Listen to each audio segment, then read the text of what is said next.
And look at this guy, oh, Anakin.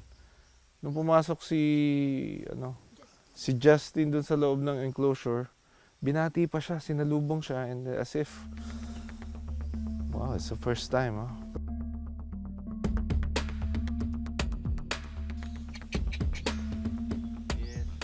So si Anakin has been here for how long? He's been here for around 2019, so 5 years. Yung lumipat siya dito, ganyan na ugali niya, Opo. na mabait. Oo. Pero kakaiba to sa behavior ng mga babuira mo eh, no? Typically, oo. Itong mga warty pigs, no? Na, pinaalagaan na rin sila for several years, no? Some even for more than 15 years. Pero medyo wild pa rin. Completely different. Is this typical na sa ibang mga babuira mo ng ganito? So we still have, may mga baboy din kami na as you said, very old and also quite exposed na din to people. Yes. Pero they still retain some of their wild instinct. They're not so trusting of people still.